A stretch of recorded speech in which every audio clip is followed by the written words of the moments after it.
আসসালামু আলাইকুম। আজকে আমি একটা অনেক ইন্টারেস্টিং বিজনেস আইডিয়া শেয়ার করব। এটা কিন্তু আপনার যে কেউ শুরু করতে পারবেন।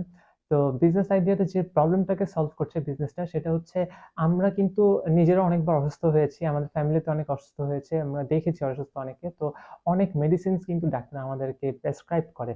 তো আমরা কিন্তু অনেক সময় দেখা যায় সুস্থ হওয়ার পরে মেডিসিনটা কমপ্লিট করি না। এটা আমাদের অভ্যাসের কারণে হতে পারে বা মেডিসিনটা কমপ্লিট হয় না।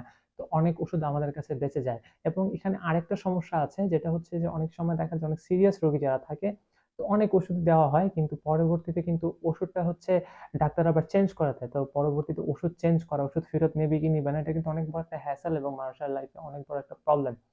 তো এই প্রবলেমটা আমরা কিভাবে সলভ করতে পারি? আমরা যদি ওই ওষুধগুলোকে কালেক্ট করতে পারি, ওষুধগুলা কালেক্ট করে এক জায়গায় সেন্ট্রালি এনে ভাগ করে এরপরে কিন্তু আমরা ওই ওষুধটা অর্ধেক দামে সেল করতে পারি। অবশ্যই এটার ডেট থাকবে, ওষুধটা এক্সপায়ার্ড হবে না। ওইভাবে চেক করা যাবে। চেক করাটা খুব কঠিন একটা কিছু হবে না। আপনি যদি একটা ফার্মেসিতে কাজ করে এমন কারো থেকে সাজেশন নিয়ে নেন, ওকে পার্টনার হিসেবে নিয়ে নেন। আর একটা ডেলিভারি ম্যান দিয়ে পুরোটা কালেক্ট করে নেন। আপনার এটা মার্কেটিং এর উপরেই করতে হবে। আপনি বিস্তারিত জানতে চাইলে আমাকে ইনবক্স করতে পারেন। আমি হয়তো হেল্প করব। তো এই পিস আইডিয়াটা আমার এক ফ্রেন্ড আমাকে শেয়ার করেছিল। তো আপনি হচ্ছে ওষুধগুলা কালেক্ট করবেন, ওষুধগুলা কালেক্ট করে অর্ধেক দামে সেল করবেন। তো আপনি কি প্রবলেমটা সলভ করতেছেন? আপনি অর্ধেক দামে ওষুধটা দিতে পারছেন, ওই এক্সাক্ট ওষুধ যেটা একজনের দরকার হচ্ছে না, অবশ্যই এটা আরেকজনের দরকার হবে।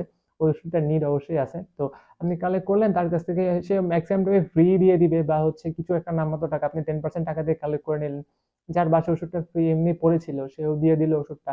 একটা অ্যামাউন্ট দিলেন আর হচ্ছে আপনি যার কাছে সেল করতেছেন ওটার থেকে বেশি অ্যামাউন্টে একটু সেল করলে আপনি কিন্তু প্রফিট করতে পারেন। এখানে গভর্নমেন্ট রেগুলেশন একটা ইস্যু থাকতে পারে, হয়তো আপনি একটা ফার্মেসির লাইসেন্স বা ছোটখাটো কোনো ফার্মেসির আন্ডারে আপনি যদি কাজটা শুরু করেন, এটা কিন্তু একটা ভেরি ইন্টারেস্টিং আইডিয়া হতে পারে। আইডিয়াটা আমার কাছে অনেক ইউনিক মনে হয়েছে, এর জন্য শেয়ার করলাম। আপনি যেই প্ল্যাটফর্মে দেখেন না কেন ফলো করতে পারেন, সাবস্ক্রাইব করতে পারেন। এরকম অনেক অনেক ইউনিক আইডিয়া মাথার মধ্যে আসবে, তখন আমি আপনার সাথে শেয়ার করব। তো কেমন লাগলো ভিডিওটা জানাবেন, লাইক দিবেন, সাবস্ক্রাইব করবেন, যদি ইউটিউবে হয় টিকটকে হলে ফলো করবেন। Thank you so much. আল্লাহ হাফেজ।